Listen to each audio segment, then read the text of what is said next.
શ્રી કૃષ્ણ આણંદપુર વાસીઓ, આપ સૌને ખૂબ ખૂબ અભિનંદન અને આભાર અમને અમારી હેસિયત અને લાયકાત બતાવવા બદલ। કાલે ગામના સરપંચ મેરામણભાઈ ગોગોભાઈ બંધિયા રાજીનામું આપી દેશે। હું પણ જાહેર જીવનમાં ક્યારેય રાજનીતિમાં કોઈ પણ પ્રકારની દખલઅંદાજી કરીશ નહીં અને ભવિષ્યમાં કેવલભાઈ પણ ક્યારેય કોઈ સહકારી ક્ષેત્રની કોઈ ચૂંટણી લડશે નહીં। અમે અમારી પાર્ટીને વફાદાર છીએ, જેટલી મદદ થાય એટલી કોઈ પણ હોદ્દા લીધા વગર પાર્ટીને કરશું એવું હું તમને જાહેરમાં વચન આપું છું। અને આ ઓફિસ પણ કાલથી બંધ કરી દઈએ છીએ, કારણ કે એટલું બધું કરવા છતાં પણ ગામ લોકોને અમારી આઈડિયોલોજી ગમતી નથી। તો આથી સારું અમે કંઈ કરી શકીએ એમ હતા નહીં।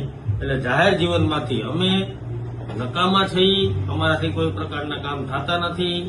ગામ ખૂબ હોશિયાર અને સારું છે એવું માની અને હું આણંદપુરની રાજનીતિમાંથી જાહેરમાં મારું સરપંચનું કેવલનું રાજીનામું આપું છું।